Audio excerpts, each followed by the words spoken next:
महाभारत में हर योद्धा अवतारी पुरुष थे, जो आज हम लोग इस वीडियो में जानने वाले हैं। इसीलिए वीडियो में लास्ट तक बने रहिए। जैसे भी कृष्ण विष्णु के अवतार थे तो बलराम शेषनाग के अंश थे। वहीं द्यू नामक भीष्म के रूप में जन्म लिया था तथा देवगुरु बृहस्पति ने द्रोणाचार्य के रूप में जन्म लिया था एवं अश्वत्थामा रुद्र के अंशावतार थे। दुर्योधन कलियुग का तथा उसके 100 भाई पुलस्त्य वंश के राक्षस के अंश थे। सूर्यदेव के पुत्र कर्ण और इंद्र के पुत्र अर्जुन एवं पवन के पुत्र भीम, धर्मराज के पुत्र युधिष्ठिर और 2 अश्विनी कुमारों नासत्य और दस्त्र के पुत्र नकुल और सहदेव के रूप में जन्म लिया था। रुद्र के एक गण ने कृपाचार्य के रूप में जन्म लिया। द्वापर युग के अंश से शकुनी, अरिष्टा के पुत्र हंस नामक गंधर्व ने धृतराष्ट्र तथा पांडु के रूप में जन्म लिया। सूर्य के अंश धर्म ही विदुर के नाम से प्रसिद्ध हुए। कुंती और माद्री के रूप में सिद्धि और धृतिका का जन्म हुआ था। मति का जन्म राजा सुबेल की पुत्री गांधारी के रूप में हुआ था। राजा भीष्मक की पुत्री रुक्मणी के रूप में और लक्ष्मी और द्रौपदी के रूप में इंद्राणी उत्पन्न हुई थी। अभिमन्यु चंद्रमा के पुत्र वर्चा का अंश था तथा मरुदगण के अंश से सातकी, द्रुपद, कृतवर्मा एवं विराट का जन्म हुआ था। अग्नि के अंश से धृष्टद्युम्न व राक्षस के अंश से शिखंडी का जन्म हुआ था। विश्वदेव गण द्रौपदी के 5 पुत्र प्रतिविंध्य, सुतसोम, श्रुतकीर्ति, शतानीक और श्रुतसेव के रूप में पैदा हुए थे। दानवराज हिरण्यकशिपु शिशुपाल का अंश था। कालनेमी दैत्य ने ही कंस का रूप धारण किया था। इंद्र की आज्ञानुसार अप्सराओं के अंश से 16,000 स्त्रियां उत्पन्न हुई थीं। सहदेव भविष्य में होने वाली हर घटना को पहले से ही जान लेते थे। इसके अलावा बर्बरीक दुनिया का सर्वश्रेष्ठ धनुर्धर था। उसके पास 3 बाण ही काफी था, जिसके बल पर वे कौरवों और पांडवों की पूरी सेना को समाप्त कर सकते थे। लेकिन श्री कृष्ण युद्ध के पहले ही उसे भी ठिकाना लगा दिया। वहीं दूसरी तरफ कर्ण से यदि कवच कुंडल नहीं लिए होते तो भारत का इतिहास और होता। भीम में 1000 हाथियों का बल था। अब जानते हैं तीसरा रहस्य। दोस्तों, महाभारत युद्ध न तो कौरवों ने किया और न पांडवों ने। जी हां, आपको यह जानकर आश्चर्य होगा। कौरव उसे कहते हैं जो कुरुवंश का हो। कुरुवंश के अंतिम योद्धा भीष्म ही थे। धृतराष्ट्र के पुत्र कौरव और पांडु के पुत्र पांडव कहलाए, जबकि पांडु का कोई पुत्र नहीं था।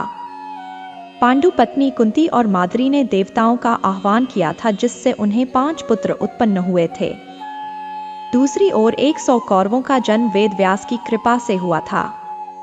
यह भी विदित हो कि वेद व्यास के पिता की कृपा से ही अंबिका से धृतराष्ट्र और अंबालिका से पांडु का जन्म हुआ, जबकि एक दासी से विदुर का जन्म हुआ था। अब जानते हैं चौथा रहस्य। दोस्तों, रहस्यमय जन्म महाभारत में किसी भी व्यक्ति का सामान्य रूप में जन्म नहीं हुआ। श्री कृष्ण का जन्म जहां कारावास में बहुत कठिन परिस्थितियों में हुआ, वहीं उससे पूर्व भीष्म का जन्म गंगा की शर्त के उल्लंघन स्वरूप हुआ।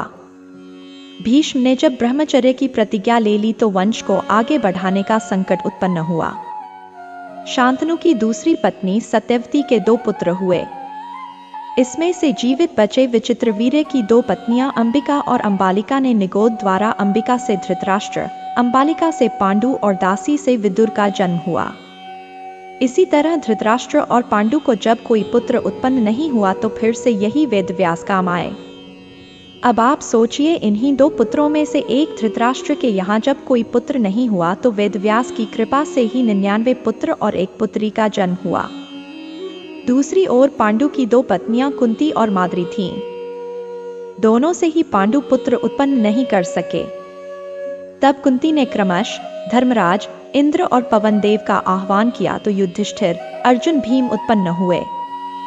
उसी तरह माद्री ने 2 अश्विन कुमारों का आह्वान किया तो उनसे नकुल और सहदेव उत्पन्न हुए। इसी तरह द्रौपदी का जन्म भी एक रहस्य ही है। कहते हैं कि उसका असली नाम यज्ञसेनी है। यज्ञसेनी इसलिए कि वह यज्ञ से उत्पन्न हुई थी। द्रौपदी नाम तो महाराज द्रुपद की पुत्री होने के कारण पड़ गया था। इसके बाद जानते हैं 5वां रहस्य। दोस्तों, महाभारत में द्रौपदी ही एकमात्र ऐसी स्त्री थी जिसने 5 पुरुषों को अपना पति बनाया था। महाभारत में भगवान श्री कृष्ण के सखा थे अर्जुन, लेकिन अर्जुन ने जब श्री कृष्ण की बहन से विवाह किया तो वे उनके जीजा भी बन गए थे। श्री कृष्ण का अर्जुन से ही नहीं बल्कि दुर्योधन से भी करीबी रिश्ता था। कृष्ण और जामवंती के पुत्र साम ने दुर्योधन की पुत्री लक्ष्मणा से विवाह किया था। इस तरह दुर्योधन और श्री कृष्ण दोनों एक दूसरे के समधी थे। अर्जुन और सुभद्रा के पुत्र अभिमन्यु की पत्नी वत्सला बलराम की बेटी थी। अभिमन्यु का एक विवाह महाराज विराट की पुत्री उत्तरा से भी हुआ था। और भगवान श्री कृष्ण की 8 पत्नियां में से एक अवंती के राजा जयसेन की बेटी मित्रविंदा थी। पौराणिक मान्यता अनुसार मित्रविंदा उनकी बुआ की बेटी थी। दोस्तों, ऐसे अनेकों रहस्य भरा है। दोस्तों, आज के लिए बस इतना ही।